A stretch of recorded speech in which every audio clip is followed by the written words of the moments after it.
परम पवित्र भगवाध्वज माननीय शाखा कार्यवाह जी तथा उपस्थित आत्मीय स्वयंसेवक बंधुओं,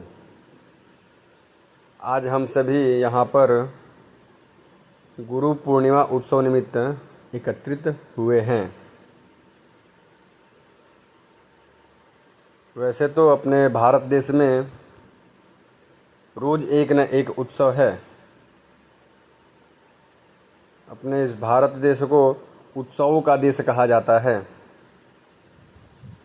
उन सभी उत्सव में 6 उत्सव को राष्ट्रीय स्वयंसेवक संघ विशेष रूप से मनाता है और ये 6 उत्सव कहीं न कहीं हमारे व्यक्ति जीवन, समाज जीवन और राष्ट्र जीवन को प्रभावित करने वाले हैं।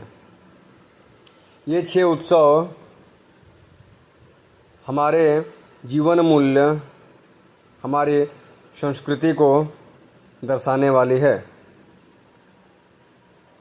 उन्हीं 6 उत्सव में एक उत्सव आज का यानी गुरु पूर्णिमा उत्सव है। तो भारत में गुरु परंपरा सदियों से चलती आ रही है। यहाँ व्यक्ति जीवन, समाज जीवन हो या राष्ट्र जीवन, गुरु का होना बहुत ही महत्वपूर्ण है।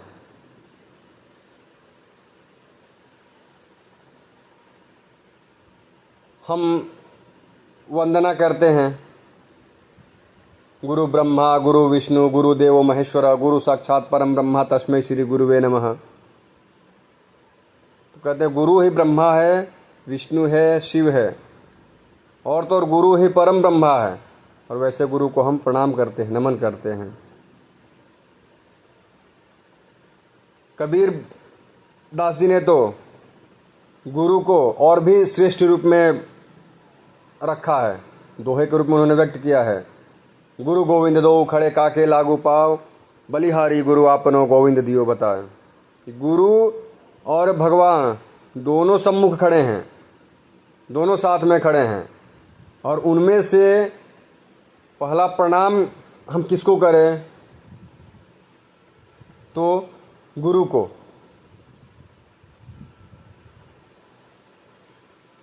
और भी ऐसे कई सारे भजन के माध्यम से, श्लोक के माध्यम से, दोहे के माध्यम से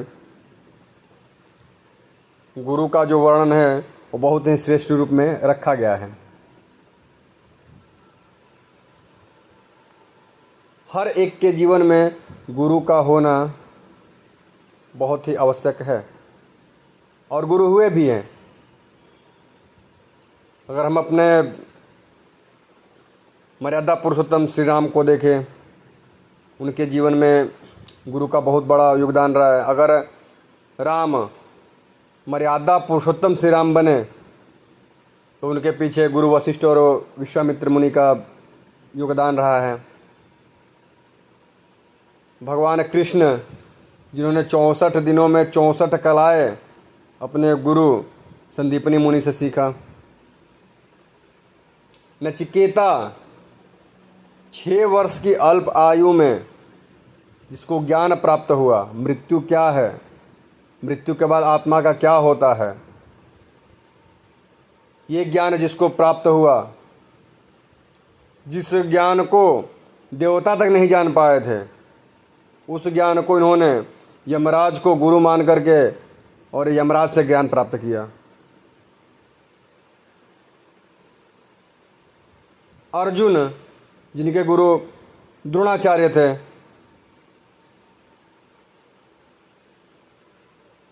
शिवाजी महाराज जिनके गुरु समर्थ रामदास थे, चंद्रगुप्त जिनके गुरु चाणक्य थे, एक समान सा बालक चंद्रगुप्त जिनको चाणक्य ने चक्रवर्ती सम्राट बनाया। तो बिना गुरु के जीवन बेकार माना जाता है, बेकार है। बिना गुरु के ज्ञान कहाँ रे बोलो, बिना गुरु के ज्ञान।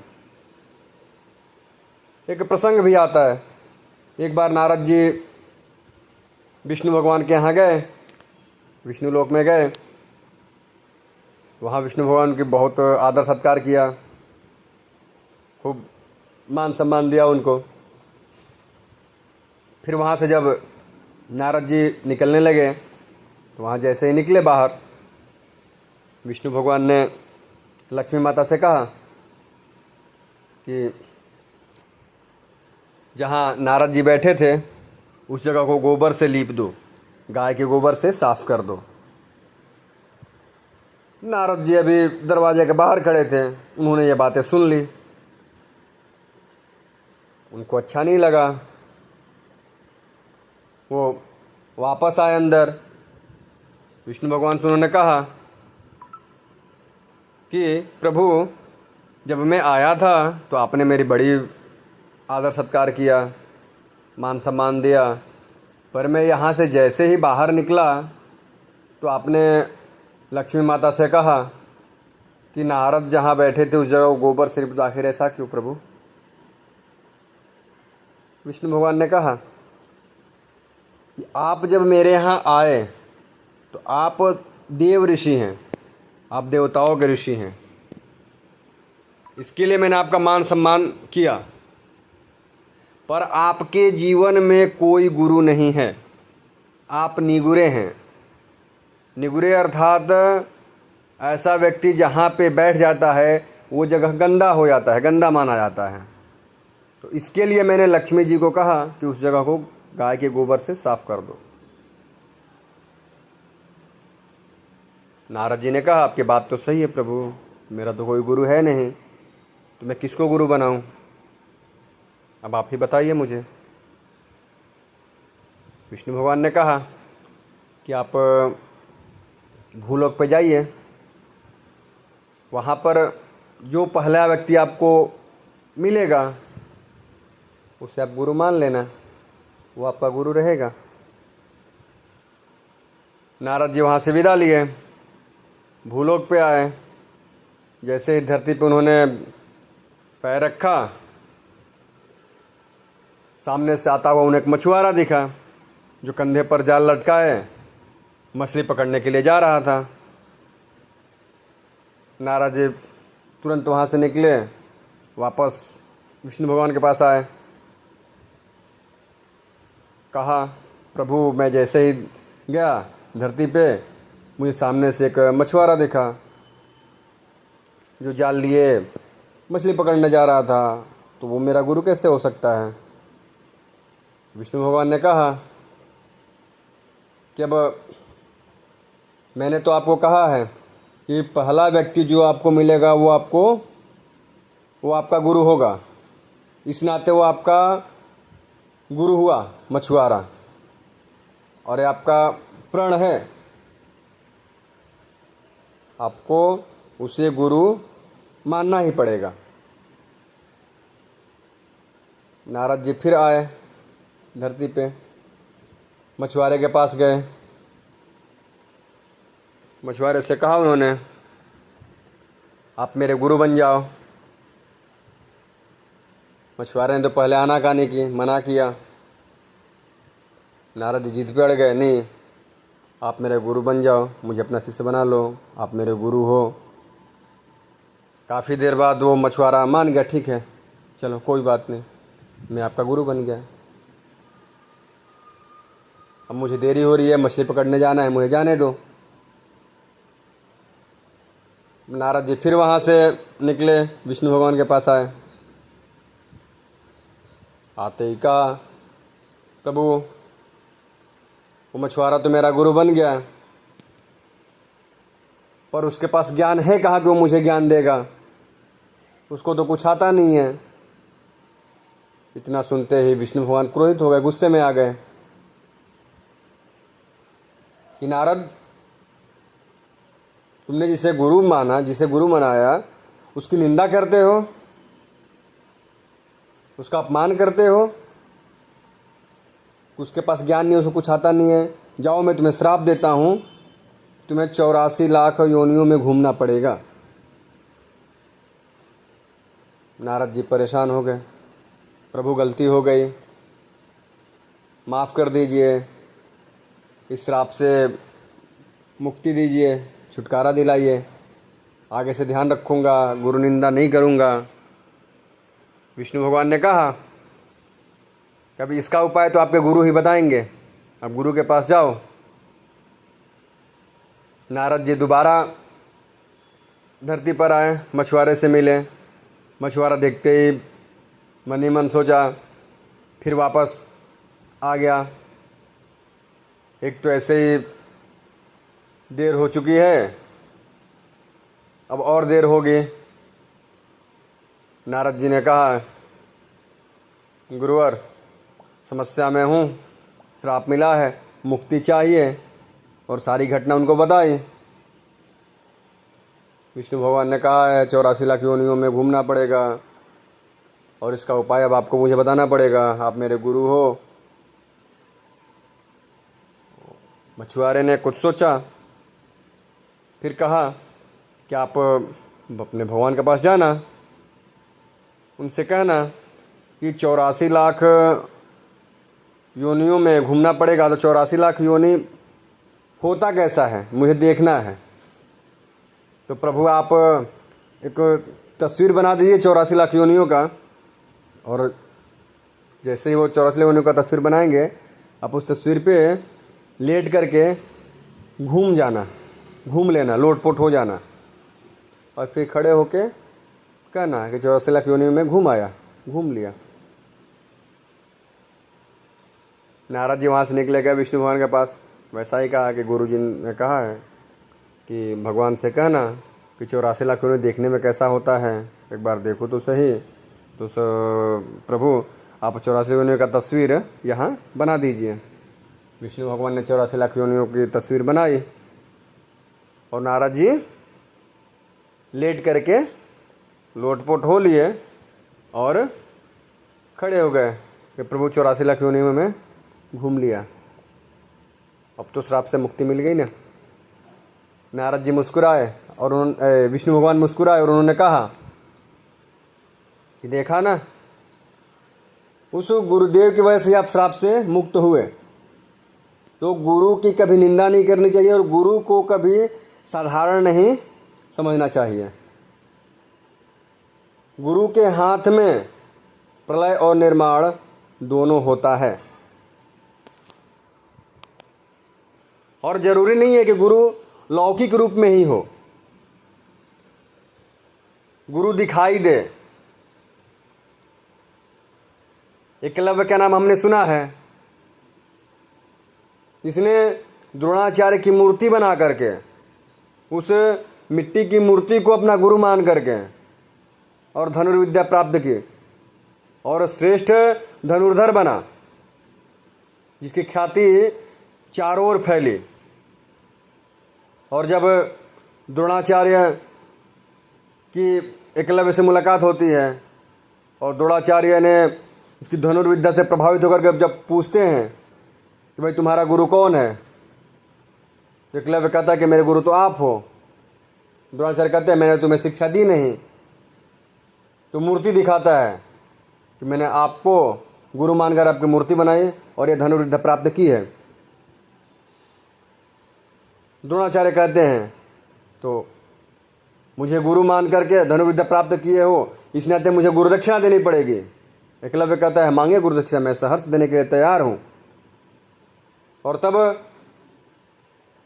द्रोणाचार्य उससे दाहिने हाथ का अंगूठा मांगते हैं। जो अंगूठा धनुर्विद्या के लिए मुख्य माना जाता है, जिसके बिना धनुर्विद्या किसी काम का नहीं है, उस अंगूठे को बिना के संकोच के काट करके दक्षिणा के रूप में द्रोणाचार्य को भेंट करते हैं।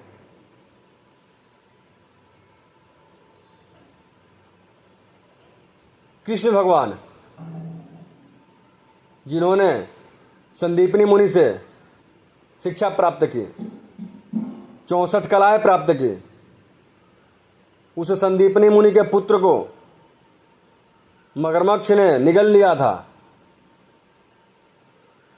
और दक्षिणा के रूप में संदीपनी मुनि ने जब कृष्ण भगवान से कहा कि मुझे मेरा पुत्र वापस चाहिए, तो कृष्ण जी यमराज के पास गए और वहाँ से अपने गुरु के पुत्र को वापस लाए।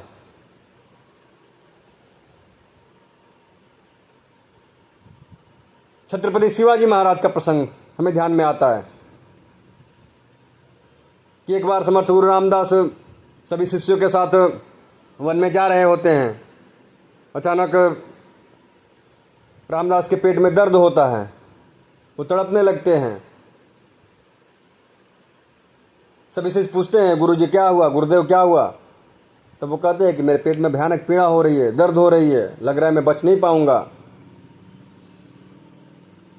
सबने पूछा, उपाय बताइए, हम औषधि लाते हैं।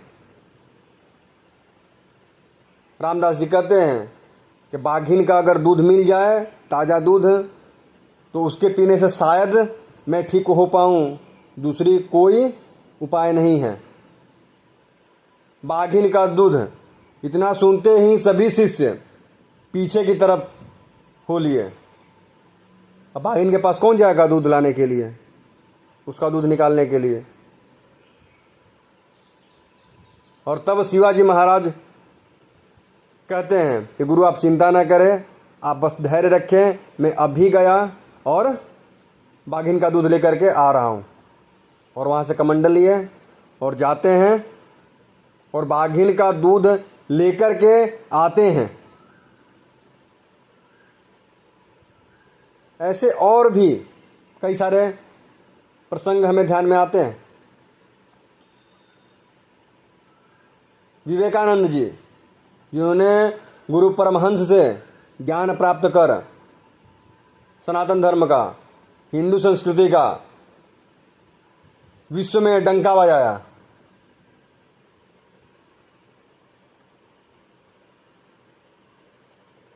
चंद्रगुप्त, जिनके गुरु चाणक्य थे, चाणक्य ने सामान्य से बालक को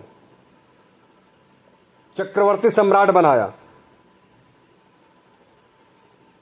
और चक्रवर्ती सम्राट बनाने के बाद ऐसा नहीं कि वो महल में रहते थे प्रधानमंत्री होने के नाते, वो महल के बाहर, राज्य के बाहर कुटिया लगा के रहते थे, कुटिया में रहते थे। और एक बार जब चीनी यात्री, चीन से जो एक फयान करके था, वो जब आता है और उनको देखता है कुटिया में, आश्चर्य में पड़ जाता है।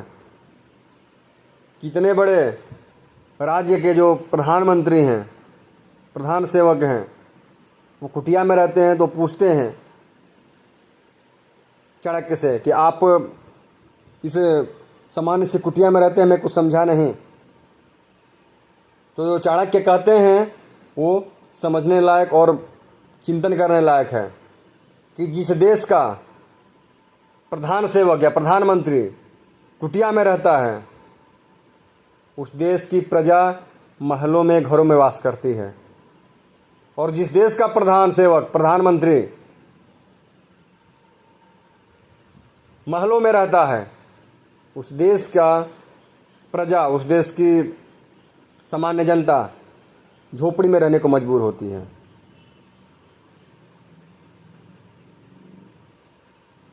शिष्य के प्रति गुरु का त्याग, समर्पण और गुरु का शिष्य के प्रति भाव बहुत ही अद्भुत रहा है।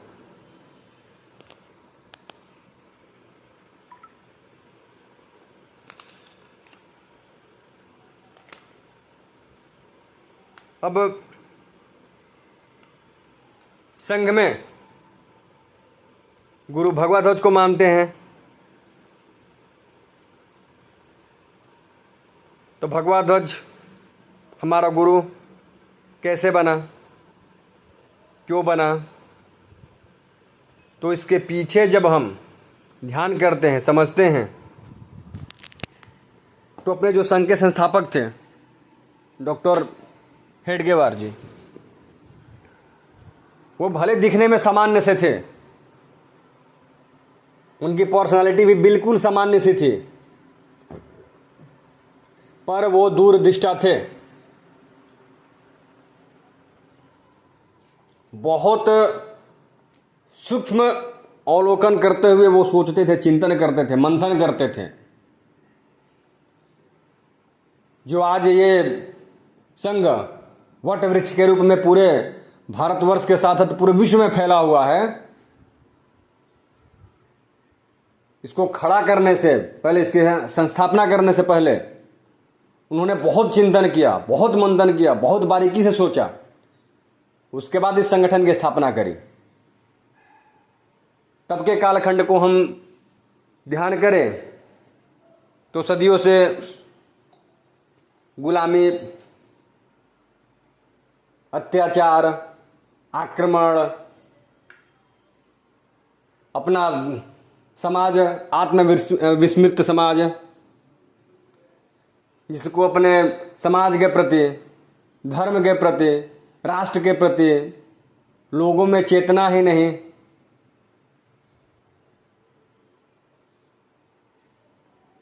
वैसे कालखंड में डॉक्टर साहब का जन्म होना और एक जन्मजात देशभक्त के रूप में जन्म होना और बाल्यकाल से लेकर के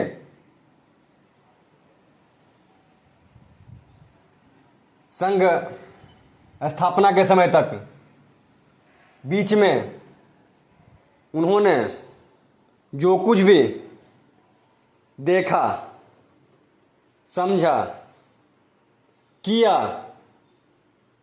उससे उन्हें लगा कि नहीं, हमें कुछ ऐसा करना पड़ेगा जिससे समाज में स्वाभिमान का भाव जगे, इस समाज में एक दूसरे के प्रति समरसता का भाव जगे,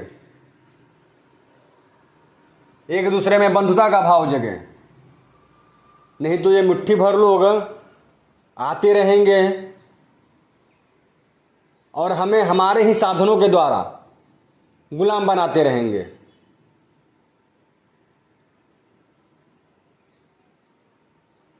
वो कितने सारे संगठनों में काम किए, अलग अलग धार्मिक, सामाजिक, राजनीतिक, हर तरह के संगठन से जुड़ के काम किया उन्होंने।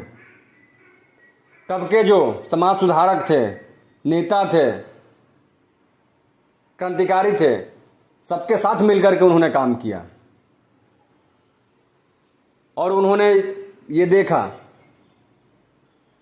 कि काम जो है वो सही तो है पर टिकाऊ नहीं है। कुछ समय तक तो चलता है लेकिन फिर आगे जाकर के वो शिथिल हो जाता है, बंद हो जाता है, खंडित हो जाता है। हमें कुछ ऐसा करना होगा जिससे देशभक्ति की जो ज्वाला है, देशभक्ति का जो भाव है, वो अखंड रूप से समस्त हिंदू समाज के दिलों में जलता रहे, बनी रहे। और ऐसा चिंतन करते करते, मंथन करते करते, जैसे समुद्र मंथन के दौरान देवताओं और दानव जब मिलकर के समुद्र मंथन कर रहे थे, उस समुद्र मंथन के दौरान जैसे अमृत कलश निकला था, उस अमृत कलश को पी करके अमरत्व को प्राप्त हुए थे देवतागण, उसी तरह अपने डॉक्टर साहब के मन में मंथन चलते चलते, मंथन करते करते राष्ट्रीय स्वयंसेवक संघ रूपी अमृत कलश निकलता है, जो इस राष्ट्र को परम वैभव पर विराजमान करने के लिए, हिंदू समाज को सामर्थ्य संपन्न बनाने के लिए लक्ष्य को लेकर के काम करता है।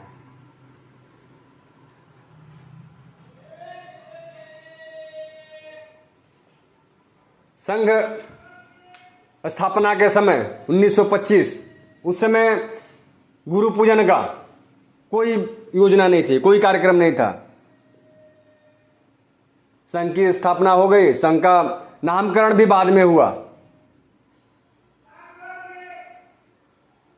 समय लोग आते थे, भगवा ध्वज को प्रणाम करते थे।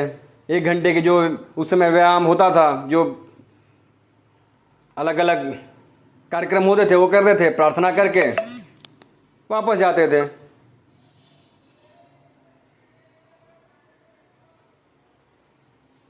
एक दिन डॉक्टर जी ने कहा कि कल गुरु पूर्णिमा है, तो हम सभी गुरु पूजन करेंगे। अब सभी स्वयंसेवकों के मन में भाव है, बहुत अच्छी बात है, हम भी गुरु पूजन करेंगे। हमारा गुरु कौन? तो सबके मन में था कि संघ की स्थापना अपने डॉक्टर हेडगेवार जी ने करी है, उस नाते हमारे गुरु तो डॉक्टर हेडगेवार जी होंगे। उसी में कोई विचार रहा था कि नहीं, हम जो प्रार्थना करते हैं वो समर्थ गुरु रामदास जी का है, इस नाते हमारे गुरु समर्थ रामदास जी होंगे। और अगले दिन गुरु पूर्णिमा के दिन सभी स्वयंसेवक, सभी लोग इकट्ठे होते हैं। डॉक्टर साहब आते हैं, फिर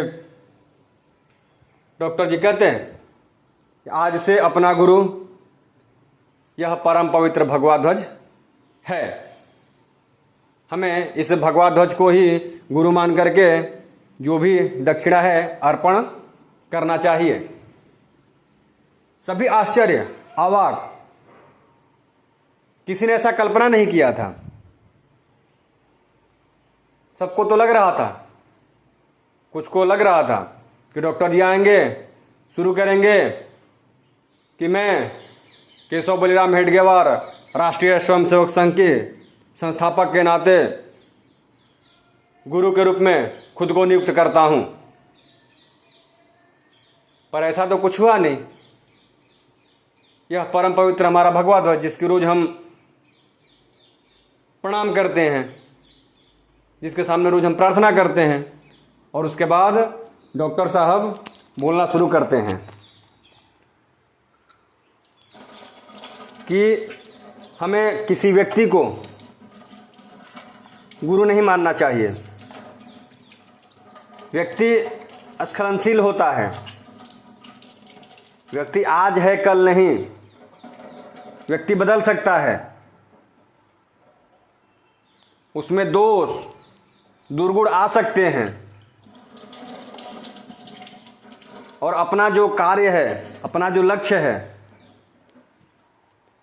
वो साधारण लक्ष्य नहीं है, छोटा लक्ष्य नहीं है। इस नाते हमारा गुरु ऐसा होना चाहिए जो आदर्श में, श्रेष्ठता में, त्याग में सबसे ऊंचा हो। और इस भगवा ध्वज के अलावा दूसरा कोई ऐसा नहीं है जो श्रेष्ठता में, त्याग में इससे ऊंचा हो। हमें तत्व पूजा करनी है, हमें व्यक्ति पूजा नहीं करनी है। भगवा ध्वज त्याग का, समर्पण का, प्रकाश का पुंज है।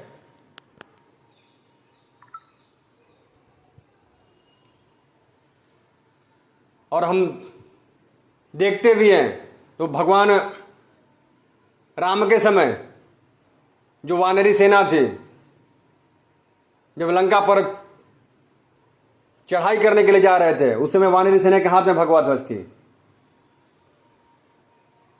महाभारत युद्ध के समय जो अर्जुन के रथ के ऊपर जो ध्वजा था, वो यही अपना भगवा ध्वज था। छत्रपति शिवाजी महाराज, उनका जो ध्वज था भगवा ध्वज था। भगवा ध्वज सनातन काल से चलता आ रहा है, और भगवा ध्वज त्याग का, समर्पण का प्रतीक है।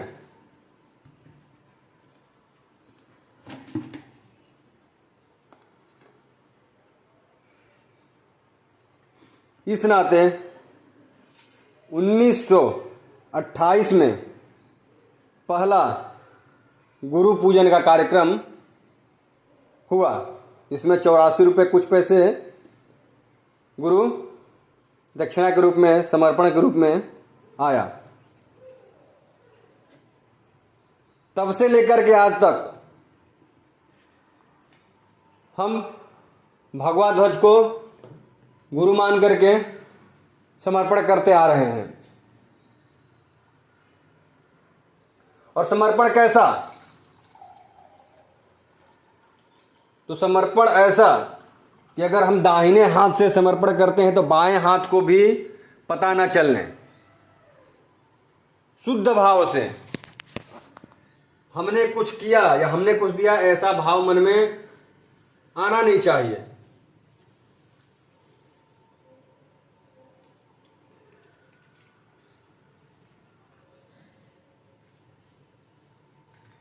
सबसे पहले हमें इस भाव को समझना पड़ेगा, हमें इस दक्षिणा को समझना पड़ेगा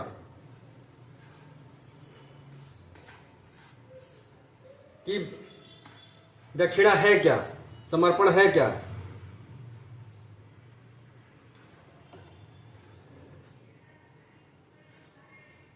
तो अगर हम कहीं चंदा देते हैं, हम कहीं किसी कार्य के लिए निधि देते हैं, तो चंदा देना, दान देना मतलब वहां पे नाम का आता है कि मैंने दिया, मैंने किया। पर जो समर्पण होता है, समर्पण शून्य भाव से करना चाहिए।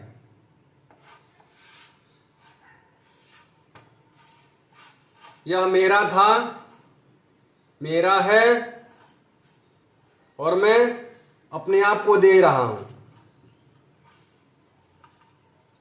भाव ऐसा होना चाहिए।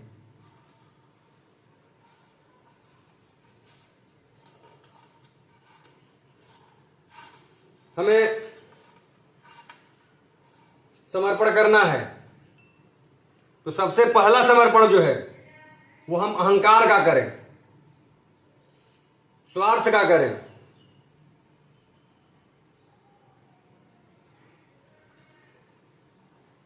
जब तक हम अहंकार का समर्पण नहीं करेंगे, स्वार्थ का समर्पण नहीं करेंगे, तब तक हमारा जो लक्ष्य है, हमारा जो कार्य है, हमारे जो सिद्धांत है, उससे एक रूप नहीं हो सकते। उस लक्ष्य को, उस सिद्धांत को नहीं प्राप्त कर सकते।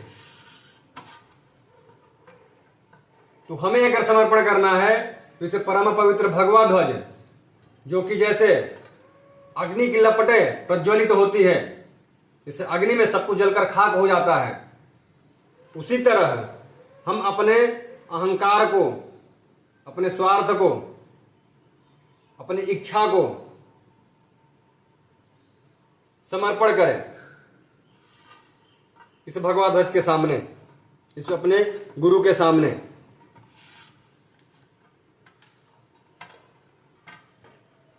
उसके बाद समर्पण हमें करना है समय का। तन समर्पित, मन समर्पित और यह जीवन समर्पित। या हम कहते हैं, हम प्रतिज्ञा करते हैं, प्रतिज्ञा में कहते हैं तन मन और धन पूर्वक।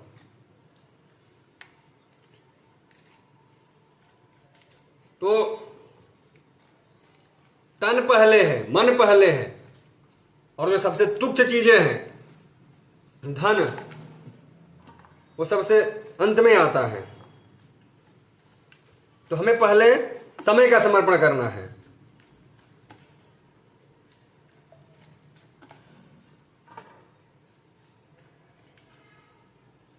हम जो लक्ष्य लेकर के चले हैं, संघ का जो लक्ष्य है, वो लक्ष्य धन से प्राप्त होने वाला नहीं है। उस लक्ष्य को प्राप्त करने के लिए हमें समय देना पड़ेगा, और समय देने के लिए समय का समर्पण करना पड़ेगा। हमें नित्य शाखा में जाना, प्रवास करना, जहां अपेक्षित वहां उपस्थित होकर के समय सर पहुंचना, सबसे पहला काम ये करना पड़ेगा। आज समय सबके पास है, हर एक के जीवन में 24 घंटे ही मिलता है। न किसी के पास 22 घंटे हैं, न किसी के पास 26 घंटे हैं। उन्हीं 24 घंटे में समय निकाल करके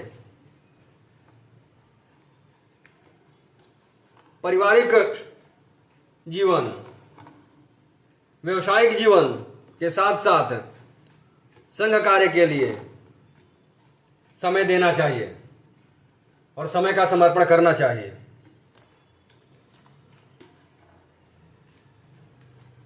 दूसरा, मन का समर्पण।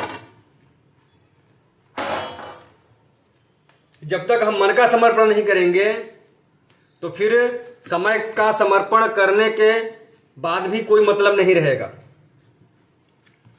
सही अर्थ में अगर हमने समय का समर्पण कर दिया, हम समय पे पहुंच गए, लेकिन अगर हमारा मन साथ नहीं है, अगर हमारा मन चंचल है, तो फिर उस समर्पण का भी कोई मतलब नहीं रहेगा।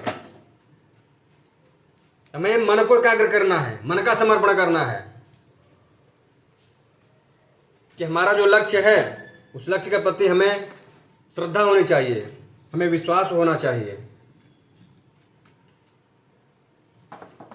हम अगर समाज में जाते हैं तो हमें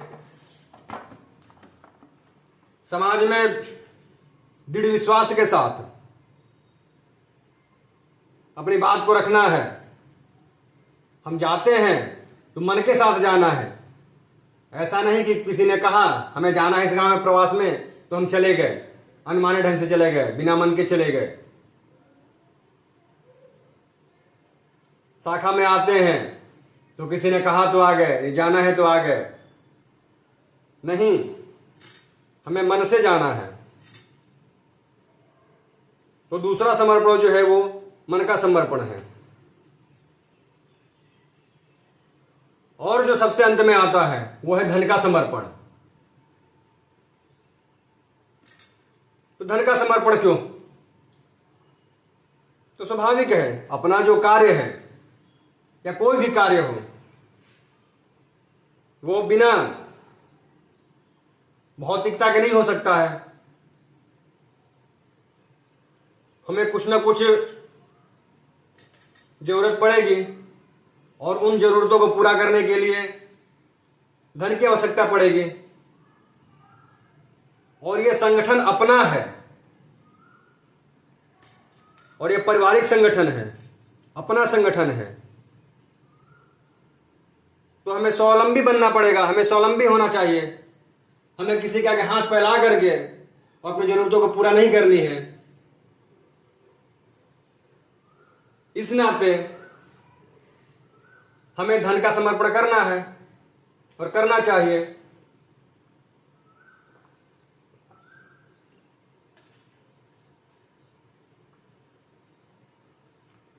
और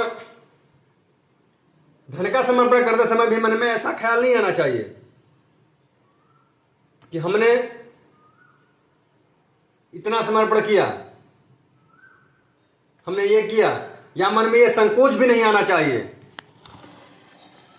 कि हमने थोड़ा सा किया, हमने ऐसा किया, हमने इतना कम किया। संघ में हमारे यहां धन का जो समर्पण है इसकी कोई महत्ता नहीं है। जरूरत है, व्यवस्थाएं हैं, अलग अलग कार्य करने हैं, तो उसके लिए हमें धन की आवश्यकता पड़ेगी। लेकिन हमारा भाव शुद्ध होना चाहिए, हमारा मन शुद्ध होना चाहिए। इस नाते हम सभी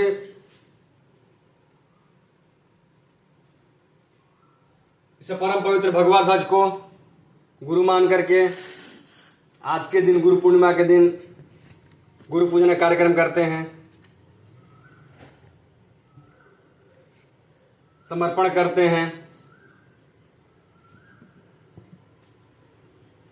हमें जो हमारा लक्ष्य है, परम वैभवन्ये तुमेतत् स्वराष्ट्रम, उस लक्ष्य को प्राप्त करने के लिए जो हमें हमारा गुरु है, परम पवित्र भगवा ध्वज, इस गुरु से प्रेरणा लेते हुए, सीखते हुए हमें अपने लक्ष्य को आगे बढ़ना है। हमें समाज को जोड़ने का काम करना है और इस भारत को पुनः परम वैभव के शिखर पर विराजमान करना है। इन्हीं बातों के साथ मैं अपने वक्तव्य को समाप्त करता हूं। अस्तु। भारत माता की जय।